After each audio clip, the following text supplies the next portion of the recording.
오늘 히브리서 10장 23절로 25절 말씀을 통하여 서로 격려하며 모이기에 힘쓰는 셀교회라는 제목으로 하나님 말씀 증거하겠습니다. 우리가 소망하는 셀 공동체 7번째 시간입니다. 오늘 말씀은 격려에 대한 말씀입니다. 격려라면 영어로 말하면 encouragement인데 이것은 용기 또는 우리의 의욕을 이렇게 솟아날 수 있도록 이렇게 복돋아 주는 것, 이것이 격려라고 말할 수 있습니다. 성경에 보면 역대하 35장 1절 2절 우리 같이 한번 한 목소리 한번 읽어볼까요? 시작. 요시야가 예루살렘에서 여호와께 유월절을 지켜 첫째 달 14째 날에 유월절 어린 양을 잡으니라. 왕이 제사장들에게 그들의 직분을 맡기고 격려하여 여호와의 전에서 직무를 수행하게 하고, 여기서 유월절을 지키는 이때에 왕이 제사장들에게 직분을 맡기고 격려를 했다라고 말합니다. 전무후무한 유월절을 지켰던 때가 이 요시야 왕 때입니다. 이스라엘의 모든 영적인 또 삶의 모든 것들이 다 무너져 가고 있을 때 요시야라고 하는 이 왕을 통하여 다시 한 번의 회복기가 시작을 합니다. 그때 그 회복기에 하나님 앞에 우리가 해방받음, 구원받음에 대한 감사로 유월절을 지키자, 이와 같은 고백을 갖고 전무후무한 유월절을 지킵니다. 그러니까 감당할 수 없는 매우 큰 절기를 지키고 또 그 많은 양과 또 그 많은 제물들을 하나님께 드리는 일을 합니다. 제사장이 늘상 해왔던 일이긴 하지만 자기의 용량을 초과하는 감당할 수 없는 어떤 일들 앞에서 요시야가 이 제사장들을 격려하는 일들이 나타납니다. 어떤 경우에 우리가 늘상 해왔던 일인데 어느 날 그 일이 우리가 감당할 수 있는 분량을 넘어서서 우리의 용량을 초과해서 우리 앞에 닥쳐왔을 때 우리가 기가 죽게 될 수 있습니다. 또는 이것을 어떻게 감당할까 하는 마음으로 주눅들 때가 있습니다. 그때 격려가 필요하다, 용기를 다시 북돋아 주는 것이 필요하다라는 것입니다. 또 성경을 보면 사도행전 18장 24절로 28절 우리 같이 한번 목소리 읽어볼까요? 시작. 알렉산드리아에서 난 아볼로라 하는 유대인이 에베소에 이르니 이 사람은 언변이 좋고 성경에 능통한 자라. 그가 일찍이 주의 도를 배워 열심으로 예수에 관한 것을 자세히 말하며 가르치나 요한의 침례만 알 따름이라. 그가 회당에서 담대히 말하기 시작하거늘 브루스길라와 아굴라가 듣고 데려다가 하나님의 도를 더 정확하게 풀어 이르더라. 아볼로가 아가야로 건너가고자 하므로 형제들이 그를 격려하며 제자들에게 편지를 써 영접하라 하였더니 그가 감에 은혜로 말미암아 믿는 자들에게 많은 유익을 주니 이는 성경으로서 예수는 그리스도라고 증언하여 공중 앞에서 힘있게 유대인의 말을 이김이로라. 이 아볼로라고 하는 사람은 유대인인데 이 사람은 언변이 뛰어나고 또 성경에 대해서도 능통한 사람입니다. 그래서 그 사람이 회당에 가서 예수 그리스도에 대해서 복음을 증거하는데 문제는 이 사람이 갖고 있는 지식이 한 부분이 좀 약했습니다. 요한의 침례만 알고 예수님의 침례 또 성령의 기름 부음 이것을 잘 몰랐습니다. 그것을 가만히 듣고 있다가 저 사람이 부족한 것이 있다 하는 것을 브루스길라와 아굴라가 듣고 그를 데려다가 조용히 그것을 가르쳐 줍니다. 아볼로는 목사님이고 말씀을 증거하는 목사님이고 브루스길라와 아굴라는 집사님입니다. 초대교회를 우리가 가만히 살펴보면 우리가 갖고 있는 고정관념 중에 한 가지는 말씀을 가르치는 자는 사역자들, 목사님들만 말씀을 가르치고 성도들은 그렇게 하지 않는 것 같은 그런 생각들을 많은 고정관념으로 갖고 있습니다.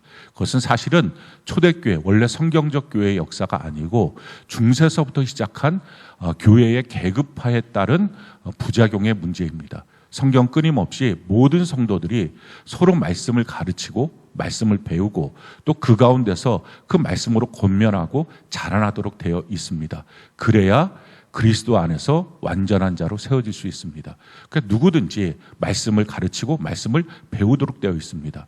지금 이 아볼로 목사님이 부족하니까 성경에 대한 내용들이 아마도 이분이 성령에 대한 체험을 잘 못했거나 아니면 예수님의 침례가 뭔지를 잘 몰랐거나 요한의 침례, 회개만 알고 그 다음에 새로운 삶을 향하여 달려가는 그 부분을 몰랐던 그걸 깨닫고 브리스길라와 아굴라가 데려다가 그걸 공개적으로 이 사람이 이런 부분에 지식이 모자릅니다 라고 말한 것이 아니라 잘 가르쳐 줍니다.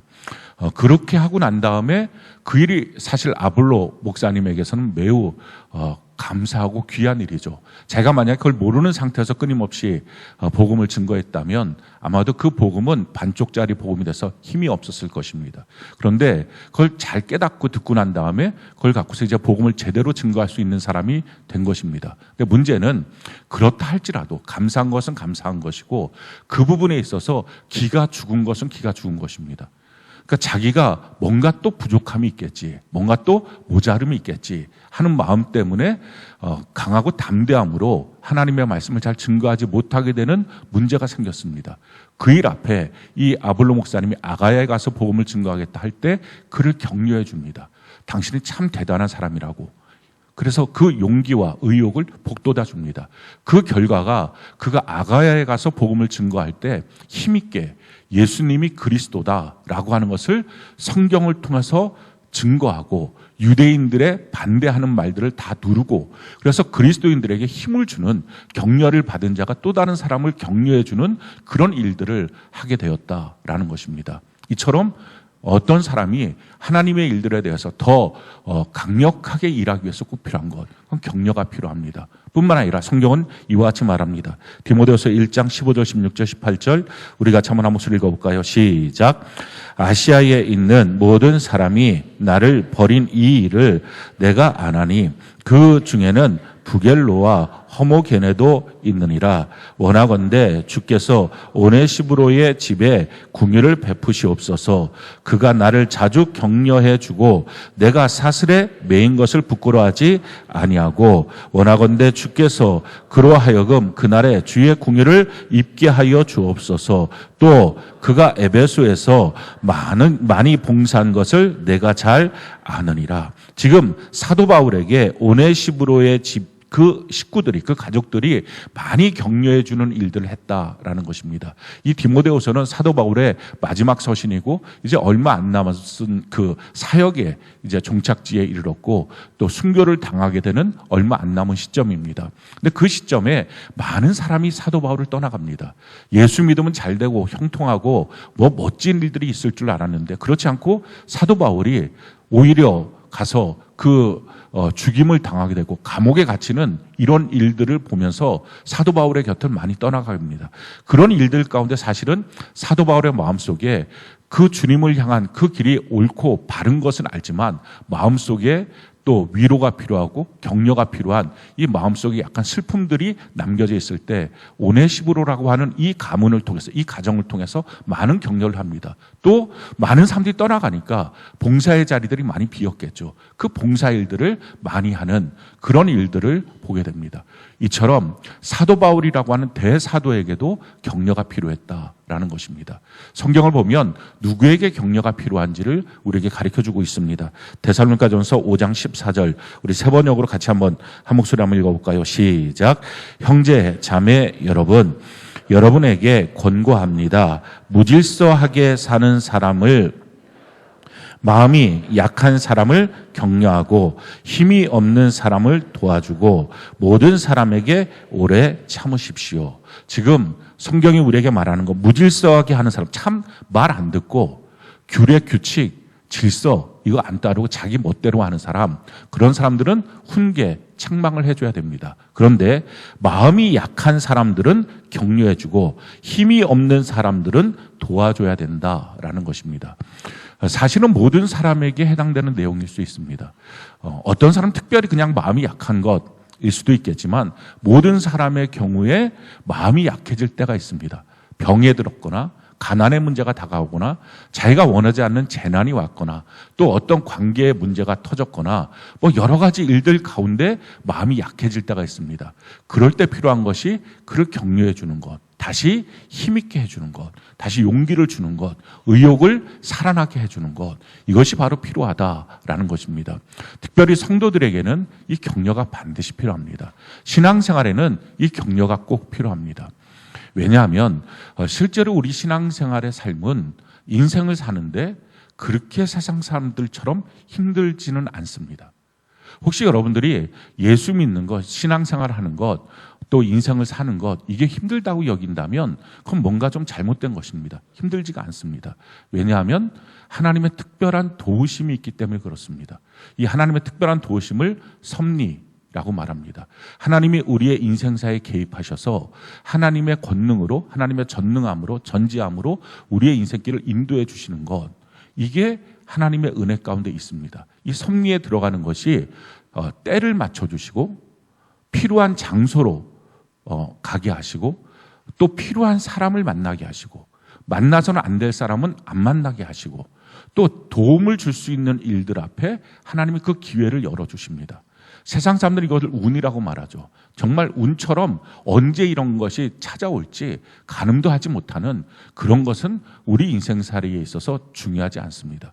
운을 따라 다니는 것은 항상 불안할 수밖에 없습니다.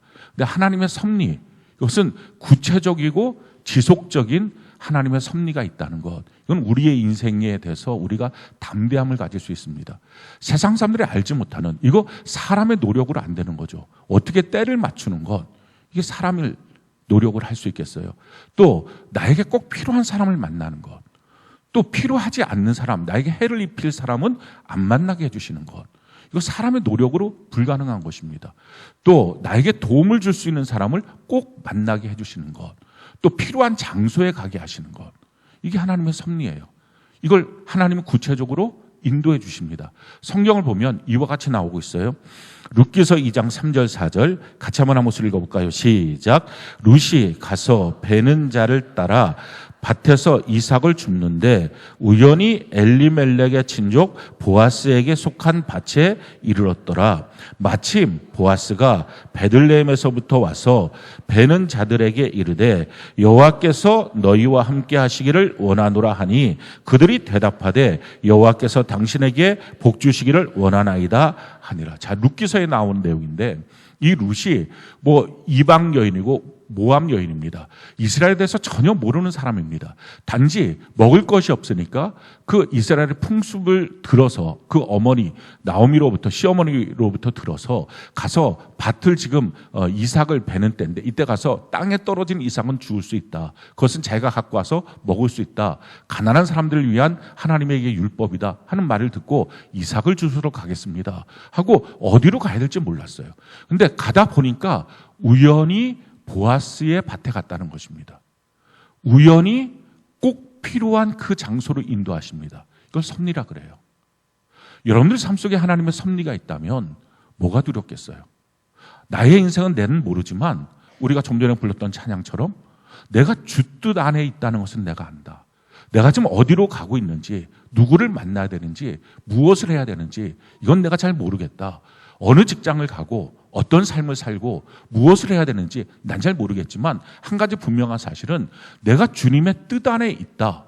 이것을 안다면 세상살이가 뭐가 두렵겠어요? 무슨 염려가 있겠어요? 무슨 걱정이 있겠어요? 예수 믿는 사람은 세상살이가 그래서 만만합니다. 어렵지가 않아요.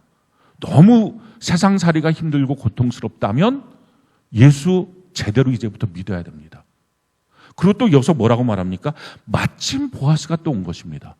그 밭에 보아스가 날마다 있었던 게 아니라 보아스가 온 거예요. 꼭 만날 사람, 그 때를 맞춰주시는 거예요.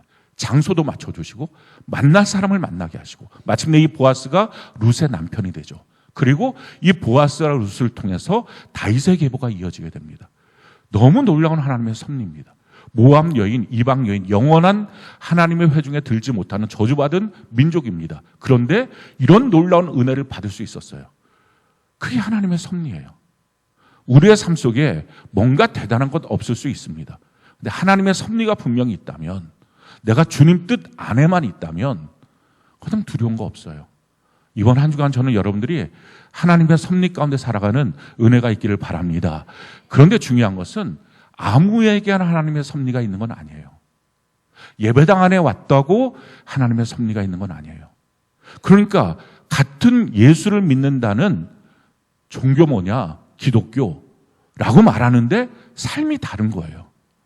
삶에 대한 염려, 걱정, 근심이 없어요. 어떤 사람은 수고하고 무거운 짐을 날마다 지고 다녀요. 그래서 인생 사는 게 너무 힘들대요.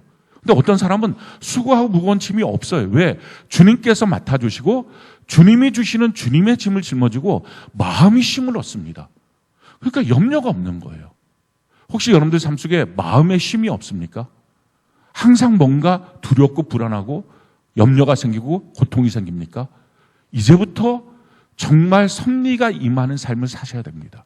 그럼 누구에게 섭리가 임하느냐? 그걸 성경이 우리에게 말하고 있죠. 룻기서 2장 12절 우리 세 번역으로 같이 한번 읽어볼까요? 시작. 대기한 일은 주님께서 갚아주실 것이요 이제 대기 주 이스라엘의 하나님의 날개 밑으로 보호를 받으러 왔으니 그분께서 대개에게 넉넉히 갚아주실 것. 주님의 날개 밑으로 들어가는 사람, 병아리가 암탉 날개 밑으로 들어갔을 때 완전한 보호를 받는 것처럼 그렇게 보호를 받습니다. 그러니까 하나님의 섭리, 특별한 하나님의 도우심, 때와 장소와 사람과 일들을 맞춰주는 것, 그건 하나님이 하시는 거거든요. 여러분들이 무슨 노력을 해도, 어떤 자격증을 갖고 있어도, 어떤 계획을 세워도 그건 자기가 못합니다. 어떤 사람 참 진짜 안 될 수밖에 없는 인생을 삽니다. 필요한 자격증도 다 있고 공부도 열심히 했고 뭔가 하는데 항상 안 돼요. 항상 안 맞아요. 때가 안 맞고 만나는 사람들도 참 이상하고 자기한테 다 뜯어가는 사람들이고 장소도 안 맞고 가 있는 곳도 자기한테 정말 저주스러운 곳에 가 있게 되고. 근데 어떤 사람은 그렇게 준비가 안 돼 있는데 참 놀라운 하나님의 역사가 있어요. 차이가 뭐예요? 하나님의 날개 밑으로 들어가는 것. 저는 여러분들이 어떻게 하든지 하나님의 날개 밑으로 들어가시길 바랍니다. 제일 불쌍한 사람, 제일 불행한 사람이 누굽니까? 경계선에 서 있는 사람이에요. 세상과 하나님의 경계선. 그러니 세상에서 마귀는 끊임없이 그 사람을 공격합니다. 수없는 공격이 있어요. 남들보다 훨씬 더 많은 공격을 당합니다. 물론 세상 속에 그냥 살아있으면 더 많은 고통들이 있죠. 근데 하나님께 들어오려고 하는데 머뭇하는 거예요. 그래서 완전히 하나님의 품 안에 못 들어가요. 그냥 경계선 안에 서 있어요. 수많은 공격들을 당하는데 문제는 하나님도 그를 도와줘야 될 명분이 없어요. 이게 제일 불행한 사람이에요. 한번 여러분들 자신 한번 생각해 보세요. 여러분들 삶을 한번 생각해 보세요. 하나님이 나를 도와줄 수 있는 명분이 있는가? 그렇게 나는 하나님 앞에 하나님 내 인생에 하나님의 섭리를 주세요. 만날 사람 만나고 피할 것은 피하게 해주시고 그걸 내가 볼 수 없으니 갈 곳을 가게 해주시고 있어야 될 곳에 있게 해주시고 때를 맞춰주세요. 과연 그게 하나님이 나를 도와줄 수 있는 명분이 있는가? 나는 하나님의 날개 아래 완전히 들어왔는가? 오늘 예배에 꼭 필요한 것. 저는 여러분들 하나님의 날개 아래 완전히 들어오는 은혜가 있기를 바랍니다. 그래서 인생 사는 것, 예수 믿는 것 힘들지 않아요. 만약에 여러분들 직장 생활 때면 이거 힘들고 저거 힘들고 그럼 답은 하나예요. 위로해 주는 게 아니라 예수 잘 믿으라고 말해줘야 돼요. 사업하는 것 힘들다. 가정생활이 이렇게 힘들다. 예수 잘 믿으십시오. 그러면 달라집니다. 하나님의 섭리가 있습니다. 뭐 인생 사는데 막 머리가 터질 것 같다. 너무 답답하고 힘들다. 예수 잘 믿으셔야 돼요. 예수 잘 믿는 건 뭐예요? 하나님께 올인하시는 거예요. 완전히 들어가시는 거예요. 하나님의 날개 아래 우리가 완전히 들어가는 은혜가 있기를 바랍니다. 그래서 예수 믿는 일에 대해서 전도하거나 또는 새가족들 가운데 이런 사람들이 있어요. 자기 어떻게 주일 성수를 매주 하냐고. 전도하면 자기 매주 주일 성수할 그럴 용기가 안 난다고. 뭐 11조 이거 말도 안 된다고. 이걸 어떻게 하냐고. 다 갖고 써도 모자르는데. 근데 날개 안에 들어오잖아요. 하나님의 섭리가 시작을 하잖아요. 그럼 그건 너무 쉬운 일이에요. 생각해 보세요. 예수 잘 믿는 사람한테 주일 성수 힘듭니까? 아니 그게 왜? 11조 어렵습니까? 아니 그게 왜? 하나도 힘들지 않아요. 주님 앞에 봉사하고 일하고 사역하는 것, 성경 보는 것 이게 힘들 것 같습니까? 하나도 안 힘들어요. 하나도 안 힘드니까 평생 할 수 있는 거예요. 잠깐 하는 게 아니라 시즌 때만 하는 게 아니라 저는 여러분들이 하나님의 날개 아래 완전히 들어오는 은혜가 있기를 바랍니다. 그런데 예수 믿는 사람들에게 힘든 게 있어요. 뭐가 힘드냐면은 사람들은 본능적으로 다 갖고 있는 자기애가 있어요. 자기 사랑. 또 세상을 살면서 배웠던 돈의 힘을 배웠거든요. 그래서 돈 사랑이 있어요. 그러니까 자기 사랑, 돈 사랑이 없는 사람은 없어요. 근데 문제는 예수를 제대로 믿어보겠다 하는 순간에 자기 사랑, 돈 사랑을 원수로 여겨야 돼요. 이게 아마 여러분들에게 꼭 굳이 그렇게까지요? 네, 그렇게 하셔야 돼요. 자기 사랑, 돈 사랑을 원수로 여겨야 돼요. 왜냐하면 그게 내 인생의 고통의 근원이에요. 아까 예수 믿는데 계속 경계선에 서 있고 힘들고 어렵다. 뭐가 처리가 안 된 거예요? 자기 사랑, 돈 사랑이 처리가 안 된 거예요. 그럼 그 경계선에 있으면서 계속 힘든 거예요. 그 고통의 뿌리, 씨앗이 해결이 안 된 거예요. 그러니까 자기의 문제, 자존심의 문제, 뭐 자기 인생의 문제, 돈의 문제, 이게 계속 걸리는 것입니다. 똑같은 되돌이표에 서 있는 거예요. 이게 고통의 근원이에요. 성경은 우리에게 이와 같이 말하고 있어요. 디모데후서 3장 1절 2절 같이 한번 읽어볼까요? 시작. 너는 이것을 알라. 말세에 고통하는 때가 이르러 사람들이 자기를 사랑하며 돈을 사랑하며. 자, 거기까지요. 고통이 어디서 온다고요? 자기 사랑, 돈 사랑에서 오는 거예요. 그러니까 이걸 원수처럼 여기지 않으면 고통의 문제가 해결이 안 돼요. 영도의 삶 속에 돈이 없는 게 고통이 아니고요. 자기를 누가 제대로 인정해주지 않는 게 고통이 아니고요. 자기 사랑, 돈 사랑이 고통이에요. 그걸 원수처럼 여겨야 돼요. 내 평생의 원수, 내 사랑, 돈 사랑, 이걸 완전히 뽑아내야지. 그래야 고통의 문제가 해결돼요. 그래서 어떻게 뽑아내느냐고요? 성경은 우리에게 이렇게 말합니다. 마태복음 16장 25절 같이 한번 읽어볼까요? 시작. 누구든지 제 목숨을 구원하고자 하면 잃을 것이요 누구든지 나를 위하여 제 목숨을 잃으면 찾으리라. 자기가 자기 목숨을 얻으려고 애를 쓰면 결국 잃어버린다. 그게 고통이라는 것입니다. 그런데 예수를 위하여 자기 목숨을 잃어버리면, 던져버리면 그럼 자기 목숨 얻는다. 이게 주님이 가르쳐준 길이에요. 돈의 문제에서도 마찬가지죠. 마태복음 6장 33절 같이 한 목소리 읽어볼까요? 시작. 그런즉 너희는 먼저 그의 나라와 그의 의를 구하라. 그리하면 이 모든 것을 너희에게 더하시리라. 돈부터 쫓아가는 게 아니다라는 것입니다. 먼저 해야 될 것, 그의 나라와 그의 의를 구하라. 그러면 나머지 하나님이 주신다라는 거예요. 너의 노력으로 얻어지는 게 아니라 하나님이 주시는 거다. 그건 하나님의 놀라운 은혜요, 복이요, 섭리가 된다라는 것입니다. 자, 그런데 이와 같은 신앙의 길, 믿음의 길, 이게 우리에게 익숙하지가 않은 거예요. 지금까지 살아왔던 길이 아닌 거예요. 낯선 거예요. 그런 신앙의 길을 결단하고 걸어갈 때 뭔가 문제가 생기면 내가 지금 제대로 가는 거 맞아? 이 길이 맞는 거야? 이렇게 사는 게 맞아? 문제가 없어야 되는데 왜 문제가 생겨? 그래서 두려워지는 거죠. 또 뭔가 사건이 생기면 또다시 위축되고, 이거 정말 제대로 가는 거야? 위축됩니다. 그때 필요한 게 뭐예요? 그게 격려가 필요해요. 잘 가고 있다고. 그게 맞는 거라고. 여기서 한 단계를 넘어가면 새로운 지평이 열린다고. 이게 격려예요. 그래서 모든 성도들에게는, 제대로 가는 성도들에게는 반드시 이 격려가 꼭 필요합니다. 저는 여러분들이 세상살이 어렵지 않기를 바라요. 세상살이가 어렵다면 그건 세상 사람이죠. 우리 세상에서부터 건진받아서 하나님 나라, 천국 백성이잖아요. 근데 여전히 어떻게 세상살이가 힘들어요? 그게 세상에 속해 있는 것입니다. 여러분들이 건진받아서 주님 품에 완전히 올인하고 주님 안에 들어가서, 그래서 이 믿음의 길, 주님께서 나를 지켜주시는, 내가 주를 위하여 나를 잃어버리고 먼저 그 나라와 그 일을 구하면 이 자기 사랑, 돈 사랑을 다 뽑아내버리는 이 은혜의 길을 우리가 다 같이 걸어가는 귀한 역사 있기를 바랍니다. 그래서 셀 안에서 나눌 때도 이게 힘들어요, 저게 힘들어요. 돈 문제 힘들어요. 회사에서 나한테 이래서 힘들어요. 가정에서 나한테 이래서 힘들어요. 삶이 이래서 힘들어요. 아파서 죽겠어요. 뭐가 문제가 돼요? 뭐 이런 식의 말들이 셀에서 나누고 있다면 그럼 이렇게 말해야 돼요. 예수 잘 믿으세요. 그리고 이제 그 말을 그만하세요. 당신은 지금 말을 잘못하고 있는 거고 생각을 잘못하고 있는 거예요. 여전히 세상 사람이면 어떻게 하시려고 합니까? 이렇게 말해줘야 돼요. 예수 잘 믿어야 돼요. 예수 엉터리로 믿으면 세상이나 교회 안에서 끊임없이 고통받습니다.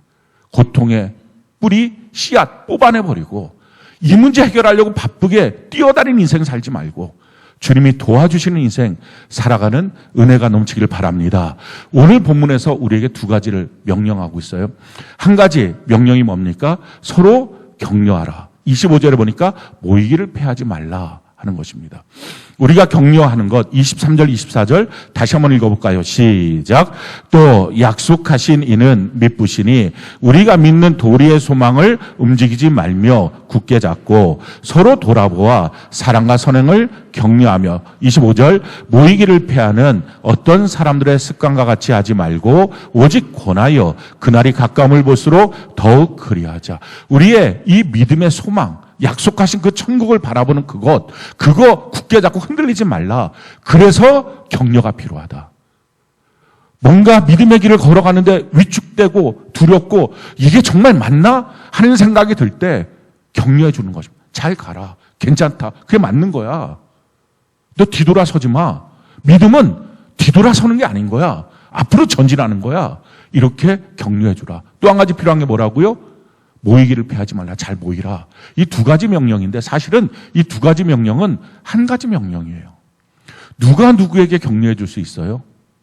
지속적으로 규칙적으로 계속 만나는 사람이 격려를 해주고 격려를 받을 수 있어요.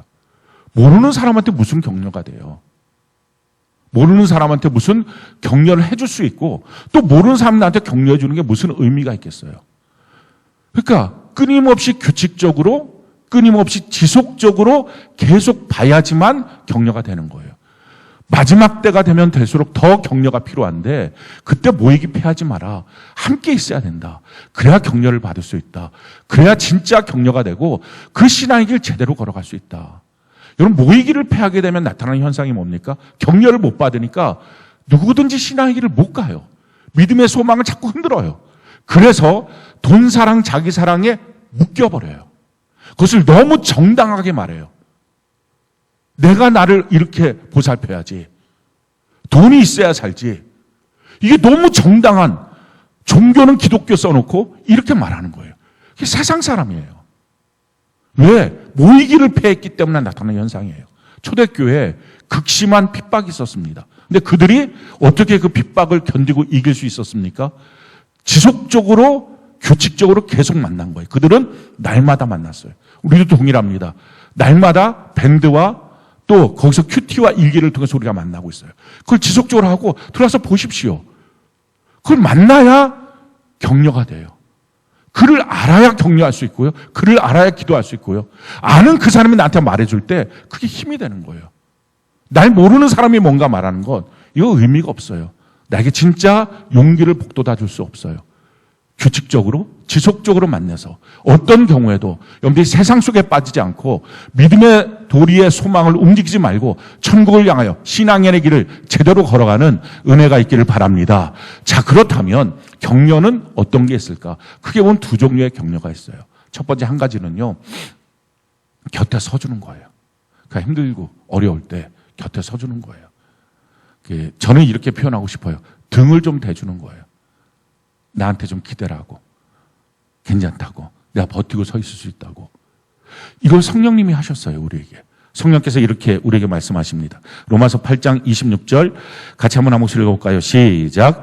이와 같이 성령도 우리의 연약함을 도우시나니 우리는 마땅히 기도할 바를 알지 못하나 오직 성령이 말할 수 없는 탄식으로 우리를 위하여 친히 간구하시느니라. 내 옆에 서서 내게 등을 대주시면서 기대를 하고 괜찮다고 잘 가고 있다고 잔잔히 미소 짓고 손 한번 잡아주고 힘있게 해주는 것, 이게 격려예요.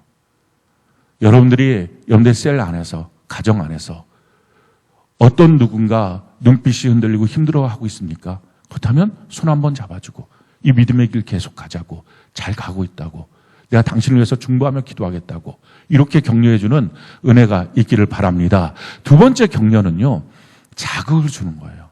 그냥 무조건 괜찮아 이게 아니라 자극을 주는 거예요. 그래서 그를 빛나게 해주는 거예요.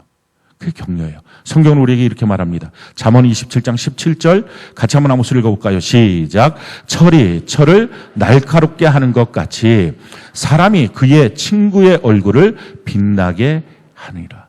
철을 이렇게 철로서 이렇게 서로 이렇게 갈아서 그 칼도 이렇게 갈아갖고 아주 빛나게 해주는 것처럼 친구가 친구의 얼굴을 빛나게 해줄 수 있다라는 것입니다. 셀 공동체 안에서 그의 얼굴을 빛나게 해주는 것. 격려해줘서 좀 더 가자고. 너 더 할 수 있지 않냐고. 왜 그렇게 하고 있냐고. 힘있게 가자고. 아, 왜 큐티를 안 해? 아, 왜 일기를 안 써? 아니, 그 긴 24시간 동안 뭐 하고 사는 거야? 아, 왜 예배를 안 드려? 아니, 왜 전도를 안 해? 아니, 왜 봉사를 안 해? 그 많은 힘 갖고서 어디에 쓰려고 그래? 라고 자극을 주는 거예요. 근데 물론 이 자극을 줄 때 짜증나듯이 자극을 주면 그 자극 때문에 소천하십니다. 그러니까 그게 아니라 서로 등을 대주고 그 다음에 조금 그 사람 힘을 얻으면 같이 가자고, 더 달려가자고, 더 믿음으로 가자고. 그런데 가정의 부부가 브리스길라 아굴라처럼 막 서로 격려해주고 밀어주는 곳입니까? 아니면 아합과 이세벨처럼 서로 우상단지 섬기게 만드는 곳입니까? 여러분들 가정의 대화는 어때요? 여러분들 셀의 대화는 어때요? 어떤 삶입니까? 서로 자극을 주고 빛나게 해주는 것. 우리 교회 모든 셀이 이렇게 서로 위로를 해주고 등을 대주고 서로를 빛나게 해주는 그런 귀한 은혜가 넘치길 바랍니다. 우리 하나님은 우리를 격려해 주시는 분이에요. 우리를 위로해 주시는 분이에요. 성경이 우리에게 이와 같이 말합니다. 고린도후서 1장 3절로 4절 같이 한번 읽어볼까요? 시작. 찬송하리로다. 그는 우리 주 예수 그리스도의 하나님이시요 자비의 아버지시요 모든 위로의 하나님이시며 우리의 모든 환난 중에서 우리를 위로하사 우리로 하여금 하나님께 받는 위로로서 모든 환난 중에 있는 자들을 능히 위로하게 하시는 이시로다. 성경은 위로라고 하는 단어와 격려라고 하는 단어를 혼용합니다. 사실 우리가 생각할 때 위로, 격려는 전혀 다른 것 같죠. 위로는 내가 힘들어요, 슬퍼요. 그럼 아이고 그렇구나. 뭐 세상살이가 힘들어요. 아이고 그렇구나. 직장에서 너무 힘들어요. 그렇구나. 뭐 학교 생활 너무 힘들어요. 그렇구나. 그걸 위로. 야, 좀 힘있게 나가자. 그건 또 격려. 근데 성경은 똑같이 말해요. 위로, 격려. 아까도 말씀드렸죠. 직장생활 힘들어요. 학교생활 힘들어요. 그럼 그렇구나. 예수 잘 믿자 이제. 큐티했니? 일기 썼니? 한번 보자. 어떻게 우리가 기도해야 되니? 한번 손잡고 기도하자. 이렇게 해주는 것. 이게 위로 격려 똑같은 거예요. 거기서 한 걸음 더 나가서 야, 우리가 이제 치고 나가자. 언제까지 맨날 쫓아다니는 인생 살 거야. 믿음으로 우리가 한번 앞장서 보자. 이렇게 우리 가문이 우리 가정이 우리 교회에서 제일 주님 앞에 빛나게 쓰임받는 가정 되자. 한번 이렇게 해보는 것. 이런 일들을 우리가 서로 해주는 것입니다. 하나님은 우리를 위로하세요. 우리를 격려해 주세요. 왜 우리를 위로하고 격려해 주십니까? 우리로 하여금 또 다른 사람을 격려하도록 하는 것. 이 하나님의 목적이에요. 성경에 보면 가장 격려를 잘한 사람, 아예 위로의 아들, 격려의 아들이라고 하는 별명이 붙은 사람이 있어요. 그 사람이 바로 바나바예요. 이 바나바라고 하는 사람이 누구냐면은 성경에 이렇게 등장을 합니다. 사도행전 1장 23절, 26절 우리가 한번 읽어볼까요? 시작.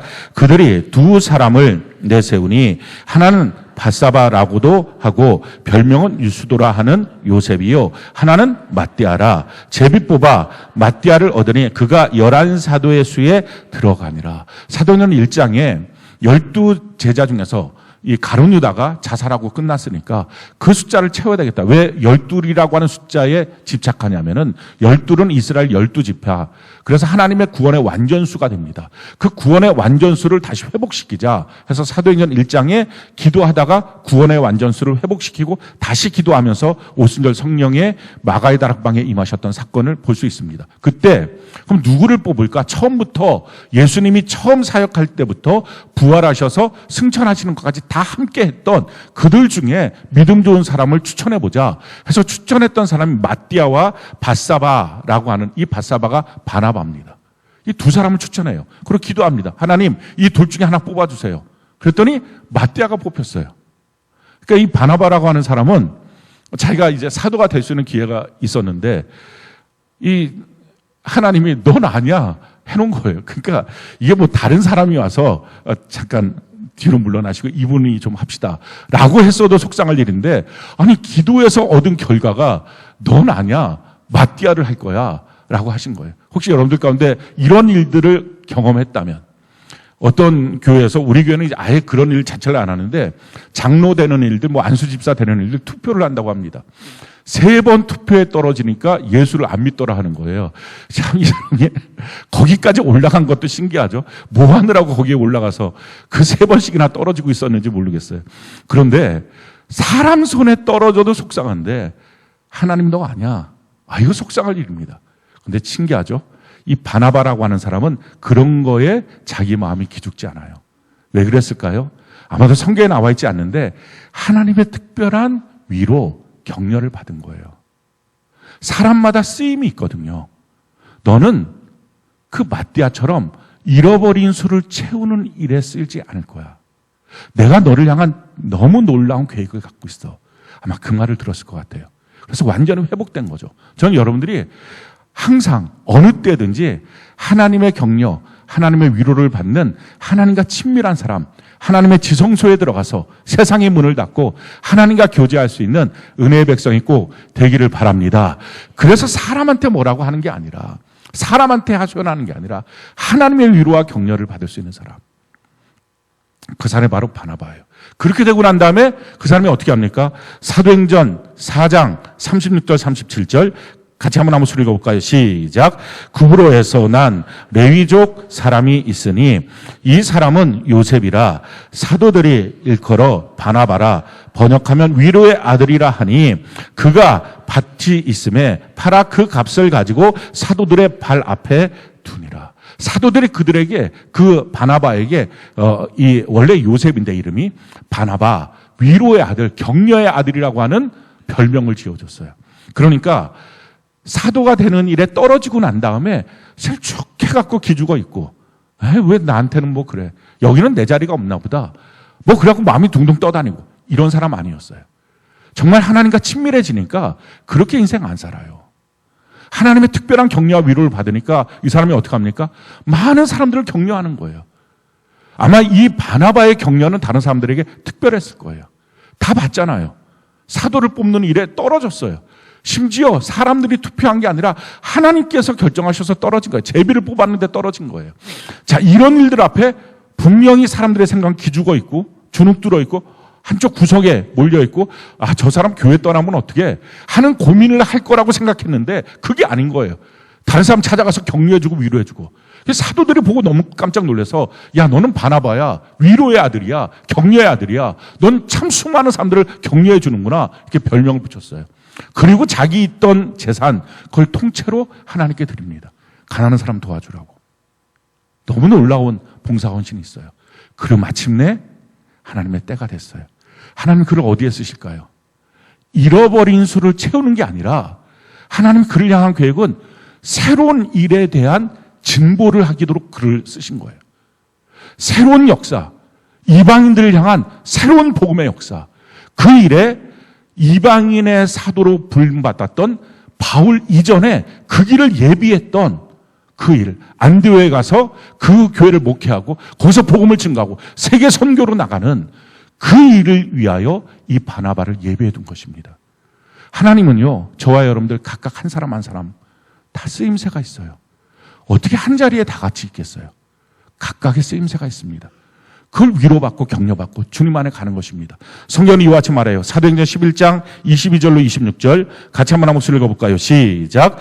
예루살렘 교회가 이 사람들의 소문을 듣고 바나바를 안디옥까지 보내니 그가 이르러 하나님의 은혜를 보고 기뻐하여 모든 사람에게 굳건한 마음으로 주와 함께 머물러 있으라 권하니 바나바는 착한 사람이요 성령과 믿음이 충만한 사람이라 이에 큰 무리가 죽게 더하여지더라. 바나바가 사울을 찾으러 다소에 가서 만남에 안디옥에 데리고 와서 둘이 교회에 1년간 모여 있어 큰 무리를 가르쳤고 제자들이 안디옥에서 비로소 그리스도인이라 일컬음을 받게 되었더라. 이 바나바를 안디옥에 보내요. 거기 가서 그 안디옥의 성도들을 보면서 이렇게 위로해줘요. 야, 너희 너무 멋져. 죽게 잘 붙어 있어. 지금까지 너무 잘해왔어. 야, 너 괜찮아.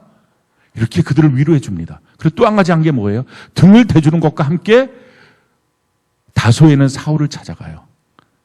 이 사울은요, 다메섹 도상에서 예수님을 만나서 변화를 받았어요. 그렇지만 그리스도인 중에 단 한 명도 그를 믿어주지 않아요. 왜냐하면 스데반 집사를 죽이는 일에 주동을 했던 사람이에요. 그리고 다메섹까지 갔던 일도 그리스도인들을 잡아 죽이겠다, 핍박하겠다라고 대제사장한테 그 증서를 받아서 가다가 그 다메섹 도상에서 거기서 길에서 예수님을 만난 거죠. 자기는 변화됐다고 해요. 근데 그걸 어떻게 믿어요? 아, 그러냐라고 다 같이 모였다가 내가 변화된 줄 알았지. 너희들 다 잡아갈 거야. 이렇게 할 거라고 생각하니까 아무도 믿어주질 않아요. 결국 이 사도 바울이 그때는 사울이었죠.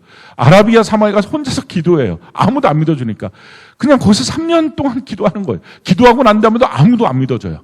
성령의 충만함을 받았어요. 믿어주진 않아요. 그러니까 고향 다소로 돌아가요. 그냥 거기서 텐트 만들고 있어요. 분명히 주님이 날 부르셨는데 이방인의 사도가 된다고 했는데 이게 뭐지? 하면서 그렇게 하고 있어요. 근데 마침 이 바나바가 그 다소에 가서 사울을 만나요. 그리고 같이 가자. 안디옥에 가서 복음을 증거하고 가르치자. 라고 그를 데리고 와요. 안디옥에서 많은 사람들을 가르칩니다. 성경에 보니까 1년 만에 그들이 그리스도인, 이방인이었는데 그리스도께 속한 사람, 예수님 닮은 사람. 너희들이 말하고 있는 그 말과 그 너희들이 살고 있는 그 삶이 너무 똑같아. 그리스도인이야. 라고 하는 칭호를 받습니다. 그리고 처음에는 바나바가 담임 목사님, 이 바울이 교육 목사님이었어요. 근데 시간이 조금 지나면서 바뀌어져요. 바나바가 바울을 세워줘요. 당신이 담임 목사 하세요. 제가 교육 목사 할게요. 그리고 둘이 선교를 떠납니다. 바울이라고 하는 위대한 사람, 그 격려받은 일을, 아무도 안 믿어줬을 때 격려받은 일을 이 바나바가 해줬어요. 사랑하는 성도 여러분, 우리 셀 안에 바나바 한 명 있으면 얼마나 놀라운 일들이 생길까요? 등을 대줄 수 있는 한 사람, 중보기도 해줄 수 있는 한 사람, 누군가를 건져내서 얼굴을 빛나게 해줄 수 있는 한 사람. 이걸 반드시 셀장에 하십시오. 당신이 바나바, 그냥 나는 그냥 있겠습니다. 그렇게 하지 마시고 우리 셀원 전체가 주님 앞에 이렇게 격려해주는 사람으로 세워지는 은혜가 넘치길 바랍니다. 성경이 우리에게 이렇게 말합니다. 전도서 4장 9절로 12절 같이 한번 읽어볼까요? 시작. 두 사람이 한 사람보다 나음은 그들이 수고함으로 좋은 상을 얻을 것임이라. 혹시 그들이 넘어지면 하나가 그 동물을 붙들어 일으키려니와 홀로 있어 넘어지고 붙들어 일으킬 자가 없는 자에게는 화가 있으리라. 또 두 사람이 함께 누우면 따뜻하거니와 한 사람이면 어찌 따뜻하랴. 한 사람이면 패하겠거니와 두 사람이면 맞설 수 있나니 세 겹줄은 쉽게 끊어지지 아니하느니라. 성경 말합니다. 한 사람보다 두 사람이 훨씬 더 낫다. 어떤 뛰어난 한 사람도 두 사람보다는 못합니다. 지금 여러분들이 넘어졌을 때 일으켜 세워줄 자가 있습니까? 그 사람은 나 일으켜 세워줄 거야. 여러분들이 혹시 외롭습니까? 누군가가 있기 때문에 난 따뜻해. 그 사람이 있습니까? 그게 셀이에요. 그게 가정이에요. 그걸 주기 위해서 하나님이 하나님의 가정을 세워주셨고 또 하나님의 몸된 교회를 세워주셨어요. 그걸 해주라는 것입니다. 그래서 성경은 말해요. 한 사람이면 패한다. 어느 누구든지 다 똑같아요. 혼자 있으면 패해요. 져요. 망하는 거예요. 근데 둘이 같이 있으면 그럼 이긴다. 왜 이깁니까? 둘이 같이 있으면 세 겹줄이 된다. 이게 무슨 말입니까? 너랑 나랑 둘이 있으면 거기에 주님이 반드시 임재하셔서 주님이 함께 하시는 세 겹줄이 돼서 끊어지지 않는다. 두세 사람이 함께 하는 곳에 주님이 계신다. 나 홀로 있는데 주님이 계시는 거 그거 없어요. 나 혼자 산다. 이건 세상 소리예요. 그러니까 그건 마귀예요. 혼자 사는 게 아니에요. 나 혼자 신앙생활 이건 불가능해요. 둘 이상은 같이 있어야 돼요. 한번 여러분들 잘 생각해 보세요. 내 옆에 누가 있지? 이런 생각은 약간 하등한 생각이에요. 진짜 생각은 뭐예요? 내가 누구 옆에 있을 수 있지? 내가 누구 옆에서 등을 대줄까? 내가 누구를 빛나게 해줄까? 우리 가정 안에서 내 배우자에게 나는 과연 등을 대주고 그를 빛나게 해주는 사람인지, 기죽이는 사람인지, 셀 안에서 나는 또 등을 대주고 빛나게 해주는 사람인지, 내가 누구 옆에 서 있을까? 우리가 주님 앞에 한번 결단하고 이번 한 주간 외롭지도 않고 춥지도 않고 이번 한 주간에 또 홀로 수고하는 것도 아니고 혼자 있어서 패하는 자도 아니고 함께 있는 자. 그래서 어려움이 생길 때마다 바로 기도 요청을 해줄 수 있는 사람. 그리고 그 사람은 분명히 내 기도 해줄 거야. 이렇게 믿어줄 수 있는 사람. 근데 가만히 있으면 누군가 다가오는 것보다는요, 여러분들이 다가가서 그래서 둘이 되십시오. 그래서 셋이 되십시오. 같이 있으십시오. 이제 세상에 힘든 거, 걱정, 근심, 이거 더 이상 말할 것도 아니고 생각할 것도 아니고 이건 그리스도인도 아니에요. 이거 버리고 천국을 향하여 믿음의 도리를, 이 소망을 움직이지 말고 믿음으로 나아가면서 격려하고 격려받는 우리 셀이 되는 은혜가 넘치기를 예수님 이름으로 축원합니다.